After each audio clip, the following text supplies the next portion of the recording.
All right. So, good afternoon, everyone. My name is Abby Thomas. I'm an assistant professor in the Department of Kinesiology at UNC Charlotte, and I'll be moderating today's webinar entitled Patient-Reported Outcomes in Neuroplasticity Following Injury. A few housekeeping items before we begin. As you can see by the slide that we have up here, the ATOAC would like to recognize our founding sponsor, Sports Medicine Research. If you need evidence-based CEUs, please visit the URL that's on the screen here, or check out their website, sportsmedres.org. During today's webinar, if you have questions, you may type them in the chat box.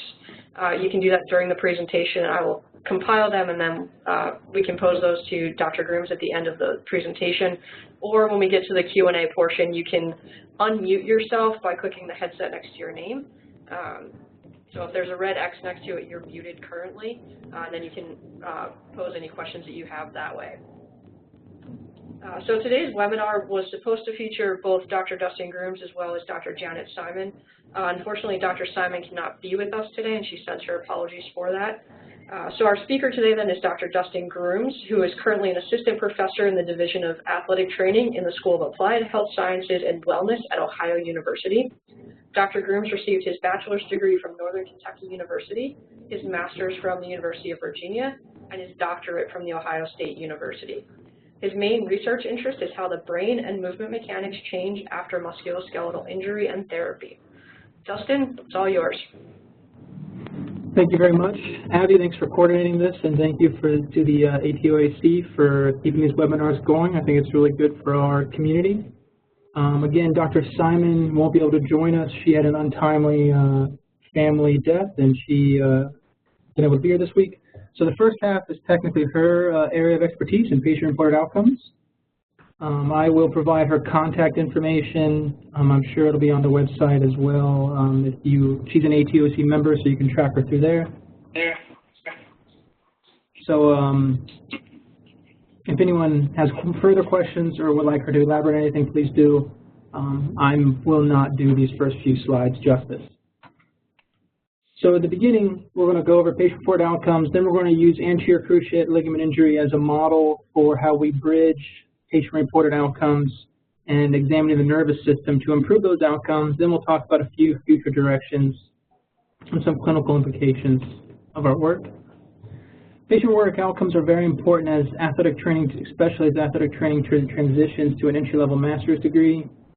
We're competing with other healthcare professions and other healthcare settings. It's very important that we establish our evidence base as a profession to secure our place as a healthcare provider. I'll go through a few interesting quotes over the last 10 to 20 years. And then what will be interesting is I'm not sure how far we've come in the last 10 to 20 years since these were said. So Jerry Hurdle in 2005, he said the stark reality is that without documented evidence showing the effectiveness of clinical interventions rendered by ATCs, reimbursement is a pipe dream. And it seems that after a decade, we probably haven't made as much progress as we would have liked. Another one from 2004, as other professions such as physicians and PTs embrace the concept of evidence-based medicine, we need to as athletic training professionals.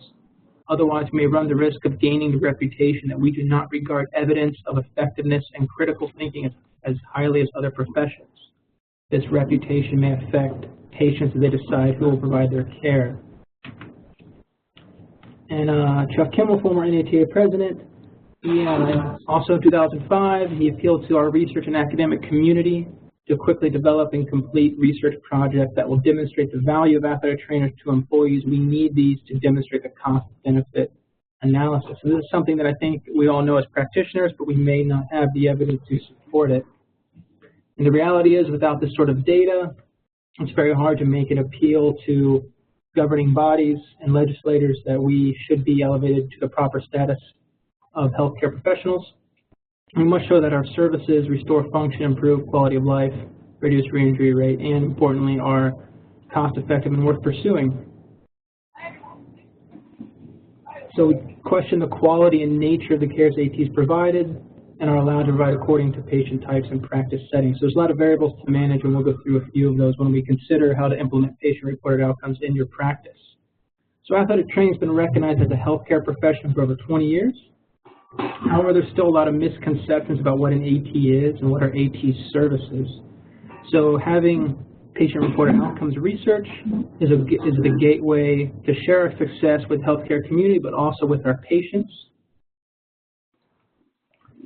So what is the next step? How do we face this challenge of implementing sort of patient-reported outcomes and improving the healthcare status of the athletic trainer? We really just need to think about how we do outcomes. Everything else we do is great as biomechanists or neuroscientists, but as clinicians to elevate our profession, the most vital thing we need is outcomes research.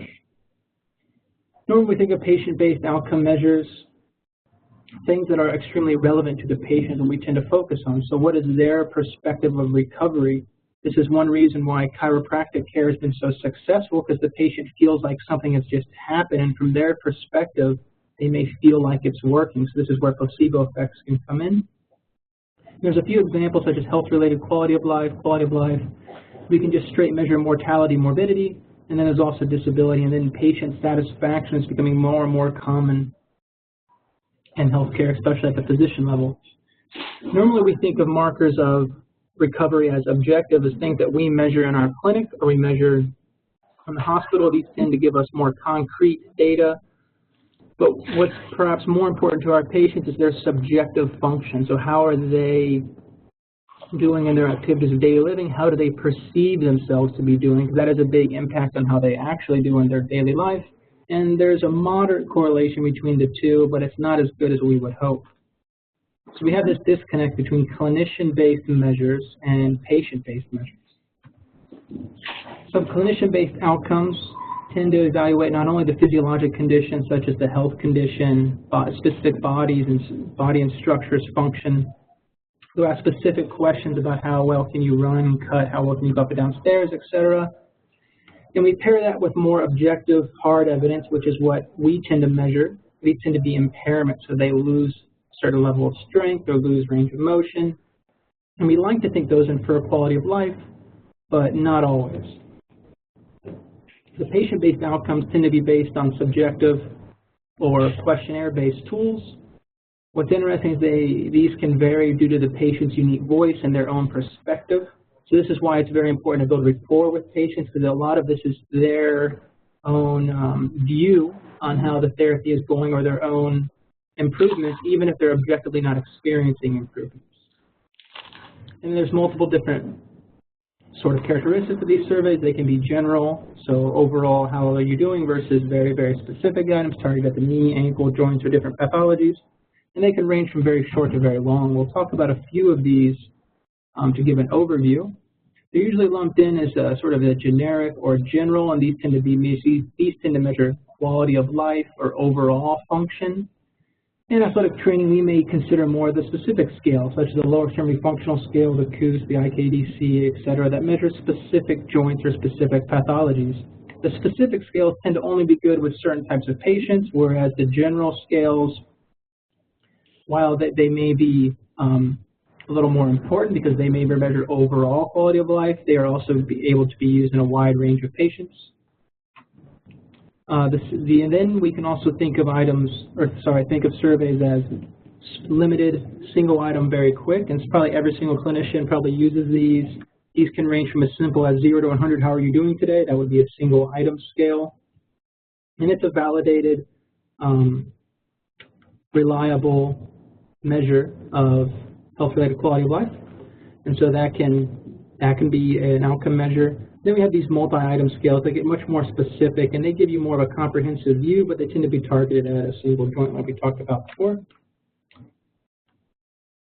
So this leads to this question, do self-reported measures of function and disability really matter? So Dr. Simon would say she'll talk about this often, and a lot of people think we'd like to focus on once they recover strength and range of motion, that should be all that matters. But as we just talked about, there could be this disconnect between what the patient perceives and what their objective impairments tell us. So without these measures, we are not really assessing the patient's difficulty when performing their job, performing in their life. And by focusing just on the impairments, we may miss the transfer of the adaptations our patients make in the clinic to the real world. So what we normally measure in the clinic does not always translate to health-related quality of life. I'll go through a few single-item patient-reported outcomes. We have the global rating of change. So this one, as you can see on the left, you simply ask the patient relative to how you were before therapy or relative to how you were on your first clinic day or even yesterday, so you can have this global rating of change relative to any time point you may be interested in clinically. A common one is at discharge of therapy. How do you rate yourself today than when you first came in? And as you see, you can feel about the same all the way to a great deal worse to a great deal better. And if you're moving up about 1.5 clicks of one of these scales, either way is considered minimal detectable change. Also, like I said earlier, just asking 1 to 100, how would you rate the performance overall of your knee or of your overall physical ability? Also, 0 to 10 is another validated scale. This is probably a little more common. And then numeric rating scales of pain are also used very often, 10 being the worst pain, 0 being no pain. You would need to shift at about 2 points here to have a clinically important difference. More generic patient-reported outcomes. The disablement in the physical activity scale. This is a multi-item, but it's also a generic questionnaire. This gets at not only impairments and functional limitations, but also disability in their daily life. And then we have the patient-reported outcomes measurement info system. This was, I believe, developed by the NIH, and I think it might be an electronic system now. This has specific breakouts for children and adults. This is an interesting one because it's a computerized test, which means as you're taking it, based on your responses, it'll take you down a different decision tree, so you may answer different questions each time based on your function. Then there's some examples of more specific. This one, we're going to talk about some knee-specific lower extremity patient-reported outcomes. The IKDC is a common subjective need questionnaire. It has a pediatric version that's a little bit longer and gets at a little bit different questionnaires relative to youth athletes and younger folks. It scores from 0 to 100, and it only takes a few minutes to complete. Another common one is the COOS. This is a little bit longer scale. It has more specific questions. Then it has subscale breakouts into sport, activity of daily living, quality of life, symptoms, and pain. Then we have the lower extremity functional scale. This is 20 questions, and it's scored from 0 to 80. And this one can be done relatively quickly. So we just went over a whole lot of questionnaires, and I'm sure, hopefully there's not a lot of questions. If there is, I'll give you Dr. Simon's contact information. These questionnaires can be very, very helpful and especially important to record in your clinical practice. So how do you select what to do or what you're going to pick can be very troublesome and very problematic. So the recommendation from the NIH is to use one generic and one specific scale when evaluating patient outcomes. So the specific scales can be very, very good at isolating specific knee function or ankle function or whatever you're treating at the time, but they tend to miss some of the global questions that the generic scales may capture. And actually there's been a push more recently to improve the generic scales as opposed to the more localized joint scales, as that may have broader applications to things like depression and other comorbidities that come with musculoskeletal trauma. So it's important to consider these generic scales along with when we're focusing on musculoskeletal joints. And some early data from some of Dr. Simon's work, she used the single leg hump for distance, and she recorded function at baseline.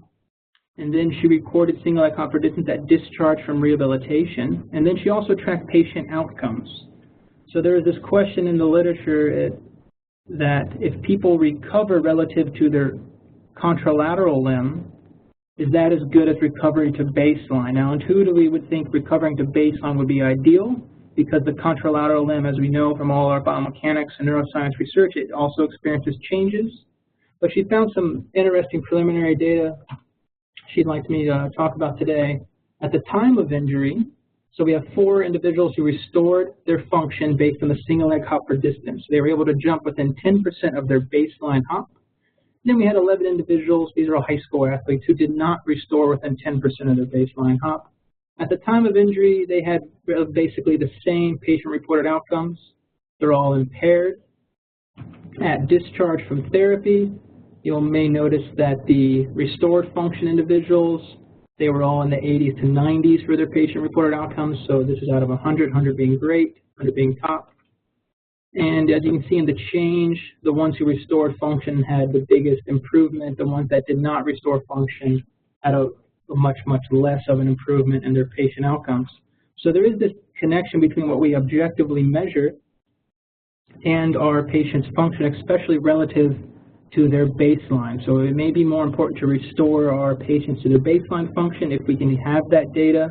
We are very fortunate in this case. I know a lot of athletic trainers struggle to have baseline musculoskeletal measures, but it may be more valuable than relying just on limb symmetry index.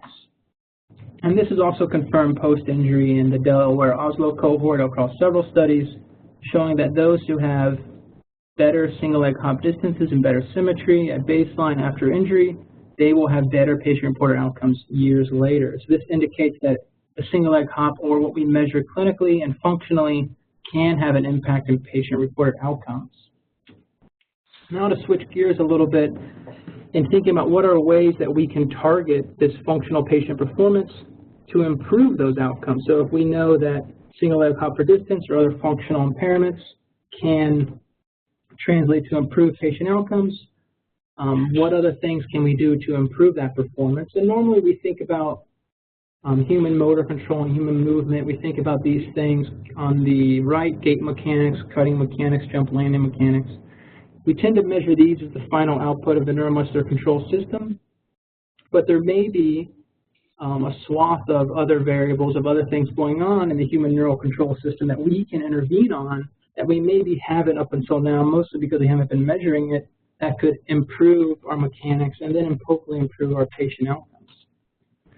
To measure the nervous system and some of the underlying computations our physiology goes through in order to generate the movement that we measure in a hop or in a landing mechanics, our lab recently used brain imaging, and I'll talk about how this relates back to patient outcomes in some early data here. We developed this paradigm where we had individuals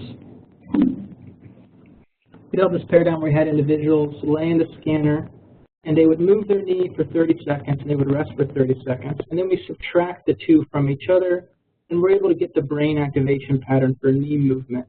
So a big limitation for this work is that you can't have any head motion at all, so the movement has to be very limited. So you can think of this as a neural assay of your brain's activation pattern to generate knee motor control, even though the task is a little limited. And what you'll see in this video here is that if you've torn your ACL, your brain activates in red. And if you haven't torn your ACL, your brain activates in blue to do this very, very simple knee task.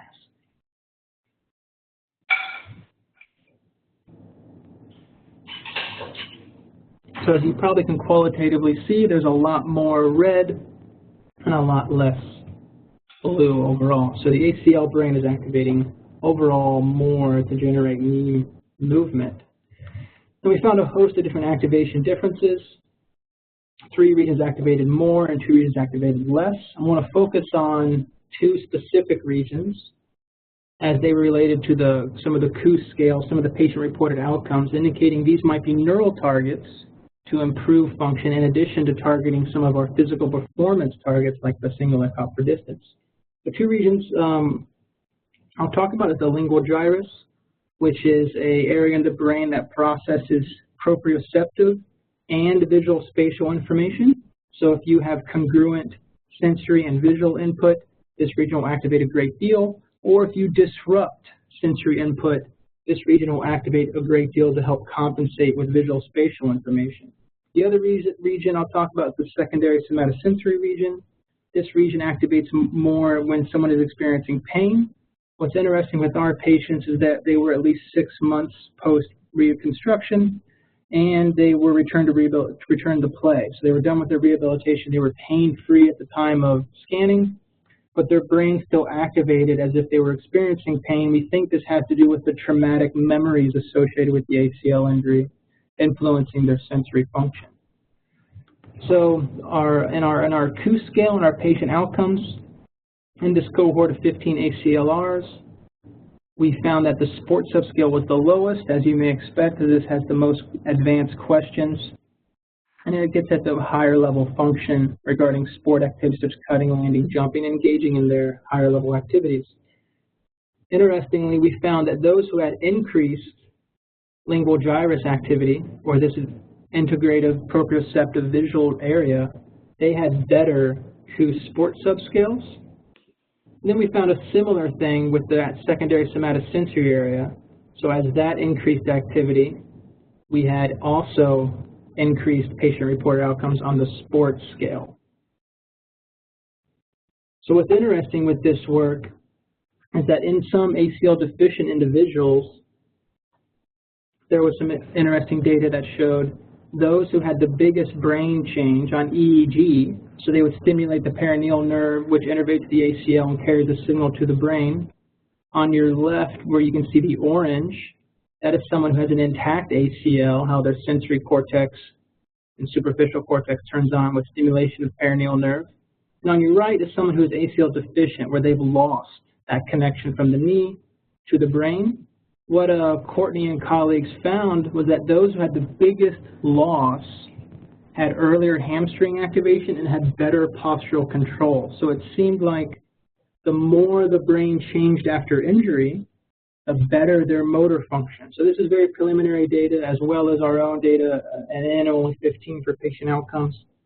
But it seems to indicate that due to the loss of the ACL, you're never going to get the mechanoreceptors back.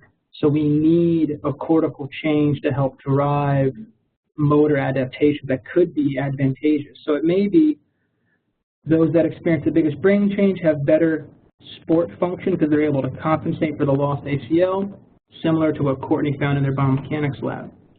And Dr. Petrosimone and Dr. Lepley, in a series of TMS studies, they showed that the ACLR individuals who had the most increase in cortical excitability after 6 months in the reconstruction, they had improved strength and function as well, further indicating that you may need this cortical change for function and patient outcomes, and we are not, and maybe it's not ideal to look like a control subject.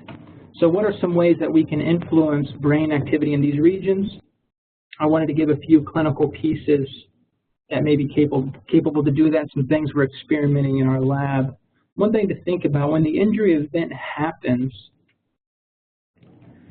not only is there this combined trunk rotation and valgus collapse towards midline that most of us may be familiar with, in 4 to 5 studies looking at a coach's film of injury events, a secondary finding of all those studies that 80 to 90% of the ACL injury events happen during intense game situations when there's another player or a ball within a meter. And so they tended to be under this high cognitive load, and they were visually distracted, which may make some sense with the 70% non-contact injury rate. Individuals are simply experiencing a motor coordination error when they have a non-contact injury, so there's definitely a cognitive component to this. One way we've been experimenting in the lab is to use stroboscopic glasses as a visual knockdown or visual disruption modality. These glasses essentially strobe, as you're seeing on the screen, and you can set the difficulty wherever you like. This allows us to do any rehab exercise we want under different levels of visual disruption. So far, what we've seen in the lab is in a few subjects, when they train with these on, we do not see what we originally hoped for would be a decrease in that lingual gyrus activity, and they would get improved sensory function. So the thought was, I'm knocking down your visual system to improve the sensory system that's disrupted from the ACL injury. What we're finding is that is not the case, so my original hypothesis proved to be incorrect, not for the first time, not for the last time. Essentially, the lingual gyrus activates more, so we think these glasses may be improving visual motor function or increasing some compensations, or maybe increasing efficiency of the visual motor system. This is still early data, but this seems to support our patient-reported outcomes data that we want to push people to have increased brain changes, maybe as a compensation for the lost ACL. Another tool we've been experimenting with is to use virtual reality. So normally you allow full focus of attention on the joint during therapy. Now you may think virtual reality is very expensive. The tool we're actually using is this Google Cardboard here. This costs $8, and you drop your smartphone into it. And what we do is we simply take pictures of their athletic environment. So there's a free app for Google Cardboard. You take your camera, you take a 360 picture of your football field, of your basketball court, and now they're doing quad sets on their field or court instead of staring at their knee, maybe building this visual motor interaction. So a very, very cheap, very easy way to bring VR to the clinic setting. And John Faltis, he came up with some other interesting ideas where he just used a simple laser pointer and he used some flashlights with his case study. So I encourage you to look up this article. He has a lot of great pictures, a lot of great ideas here to encourage external focus during normal activity using lights and other things that we may not always use in musculoskeletal rehab. Another thing to think about, we normally give feedback from an internal focus point of view, so we always think about where is your knee in space, or think about contracting your quadriceps. What may be better to help pull this visual motor connection away from the knee joint is to focus on the external environment. So instead of keep your knees over your toes, you would say keep the bar straight or point your knee at the cone. People are even use haptic tools, so you see this very complex looking battery powered brace. There's actually now free or very low-cost phone apps that'll vibrate if you move outside of a certain degree range. So you could strap your iPhone on the side of a knee, and if they go into valgus, you could set it to vibrate. And that way they don't have to look at their knee all the time. They can focus on the environment and get the combined sensory feedback. And then in some preliminary studies working with some colleagues at UNC Greensboro, if you do the exact same knee movement we discussed earlier with an external target versus no target, versus focusing on your knee joint, you get increased brain sensory, visual, and frontal region activity. So even though you're doing the exact same movement with the exact same muscle activity and the same joint range of motion, just by telling the person to focus on something besides the knee, you'll increase the regions of the brain that turn on, which may help retain and transfer some of the motor performance gains you see in the clinic to the field. And since this is an athletic training and I'm an athletic trainer, I'm always interested, so what if you just use some tape? You just throw some tape on the knee. This is the McConnell knee tape. As many people may know or understand, this has limited capability to change biomechanics of the patellofemoral joint. But what it can do, in an interesting study in the Journal of Physical Therapy, they show that tape may decrease sensory region activity and increase motor region activity. So what their conjecture was that this improved the efficiency of sensory function. So this extra feedback of the tape made it so the sensory cortex didn't have to activate as much, which helped improve motor output. So in thinking about how this can change your clinical practice, I would encourage clinicians to just think about these concepts in their therapy. None of this really requires a specific tool. You can just think about engaging the brain or cognition with anything as simple as an external focus could be all you do, and that may help improve the outcomes of your patients. I have a lot of acknowledgments, a lot of great funding sources, specifically my team at Ohio State, Mr. Dr. Onati, and all the great people at Ohio University that are supporting us. And then Dr. Simon also has a lot of great collaborators and other funding support as well. And with that, I'll take questions. Thank you very much for your attention. Thank you, Dustin. Does anybody have any questions for Dr. Grooms?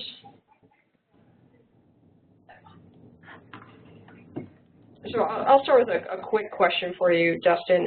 What was the time frame on some of those early studies by Courtney's group from injury or from surgery? Do you know? That's a good. So Courtney did her studies on ACL deficient, so that's one key change. And I remember her N was pretty low, like maybe 10 or 8 even, I think, in one of the studies.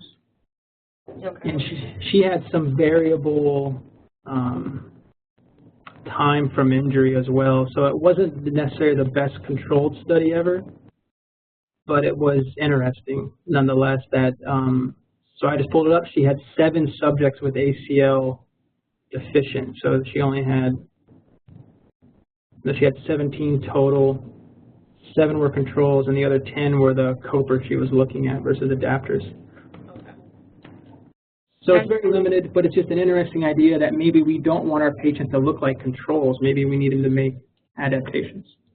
Oh, no, I think that's a great point. I was curious more from the standpoint of, you know, the mechanoreceptor generation idea. I know that, you know, about 10 to 15 years ago, a lot of the literature that talked about ligamentization of the graft after reconstruction, there, for every study that said mechanoreceptors regenerate, there was one that said they didn't. And I didn't know if her study had changed any of that, but if it was deficient, obviously not. Oh, yeah. So she was in, I think, Greece, maybe. I'll shoot them to you. I'll pull them up when we're done. But so they were. It was definitely in Europe. So they were deficient individuals, and it seems like the best evidence I've seen is that you get very limited and probably not much mechanoreceptor reinnervation with the modern reconstruction techniques. I know there was an older paper that it seems like what we do now when you drill a giant hole in the femur and loop the graft through, like the modern reconstructions don't give you a shot at mechanoreceptor reinnervation, but I know I've seen some of the older ones where they did different techniques which may have had a very limited amount of regeneration.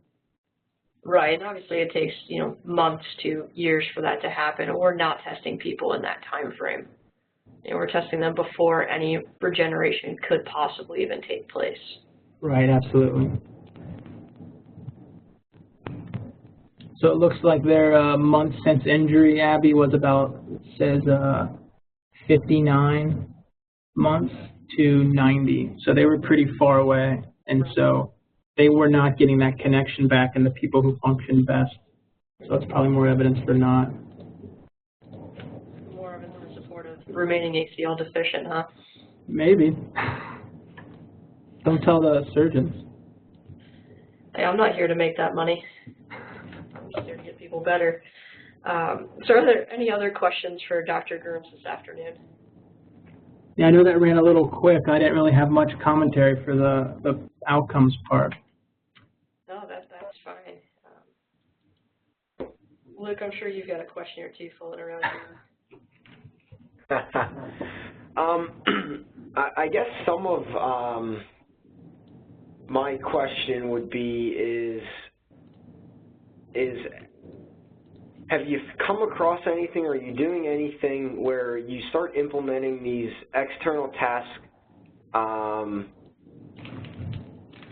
interventions and not actually find any changes in the way they move, but then you still find the neuroplasticity that as if they were changing the way they move?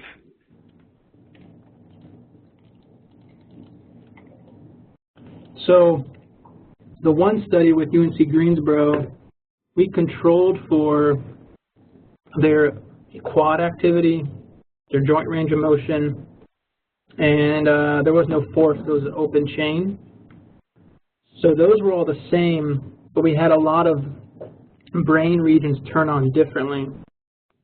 So what I would conjecture, Luke, is external focus, you may get nothing we can measure in the biomechanics lab may change.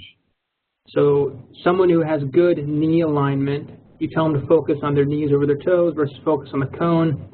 Their pre-post biomechanics activation strategy may not change at all. What does change is they get increased sensory, visual, and cognitive region activity in the brain with the external focus, probably because they're attending to an object in the external environment, which makes them encode their external environment more in that motor memory they're creating.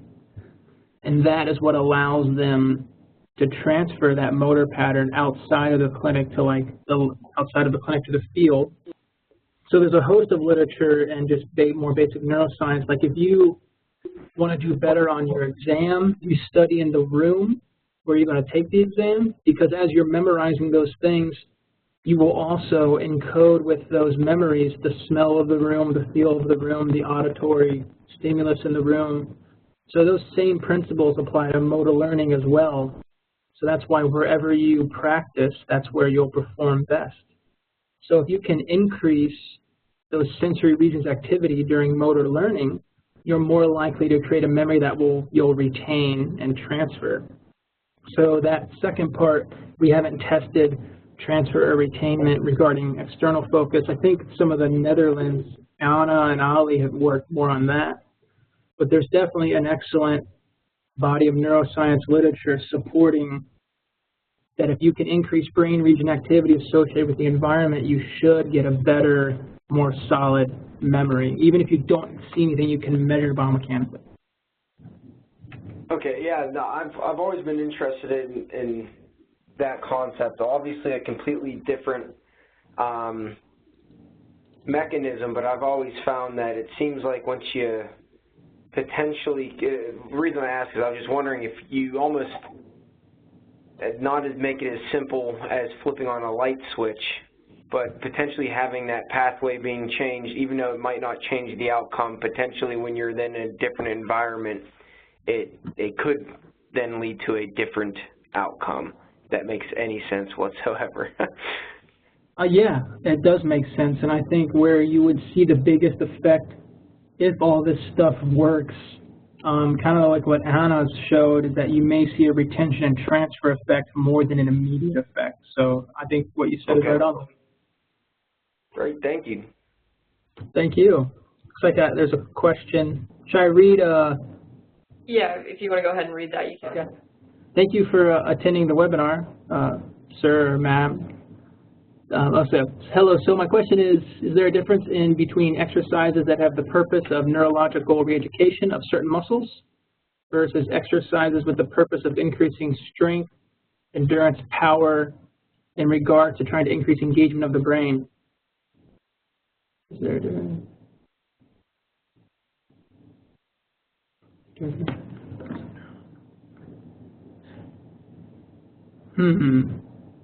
That's a good question. So there's a couple interesting studies, most of them with EEG, that examined differences if you do a squat exercise, and there was another, I think it was dorsiflexion, and they looked at what if you target volume, so as many reps as you can do in a simplified exercise versus targeting power, so like how fast you can move, versus targeting force, so just generating the maximum isometric force you can. And there was definitely a difference in the neural activity associated with each one of these, and it seemed you had a big scale up in terms of velocity of movement. So your question about, this is what made me think about power, as movement velocity increased, that's when they saw the biggest challenge to the nervous system. It wasn't so much how much force you were producing. So I'm not sure that gets at the question. I would say there isn't really a difference if you're targeting certain muscles versus a construct of muscles. Some of these principles we talked about here you could apply to anything. So if you're doing strength, endurance, or power training, you could always incorporate a layer of external focus or dual tasking or cognition or disruptor visual processing during either rehab of a specific muscle or training more of a physiologic construct like strength, power. I'm not really sure I'm answering your question, though. If you want to type more of a clarification, or if you have a microphone.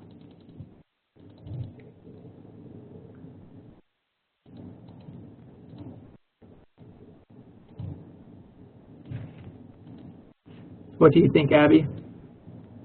I have to agree with you. I'm not sure that there is much of a difference in the exercises, at least that we're aware of right now.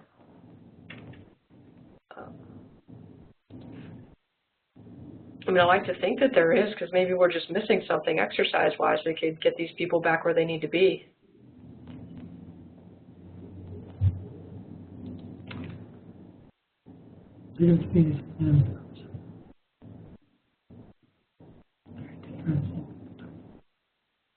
Muscle versus exercise purpose.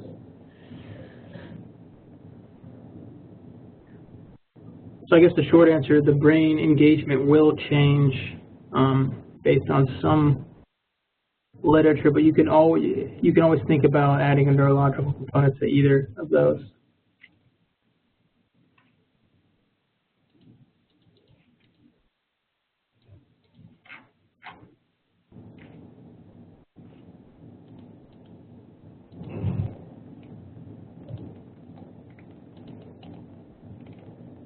Oh, okay. I think what you said makes sense. Thank you so much. I definitely see that this could be an opportunity for further research. Absolutely agree. That is an opportunity for further research. Do we have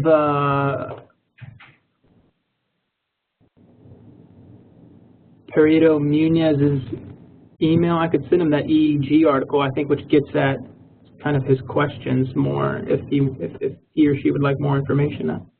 Yeah, if you type your email address into that chat, we can send you further information. Because there's a good paper that contrasts the different modalities, if that's what kind of you're asking.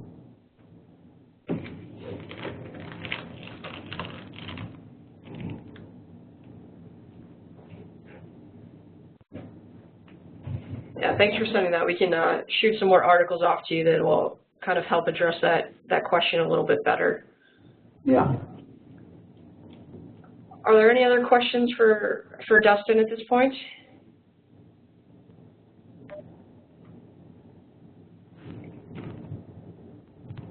All right, well, I'd like to thank everyone for attending, and Dustin, thank you so much for certainly stepping in and doing Janet's portion, as well as your own this afternoon for a great presentation overall, so thank you.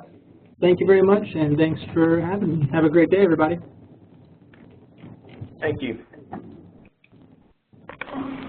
Thank you.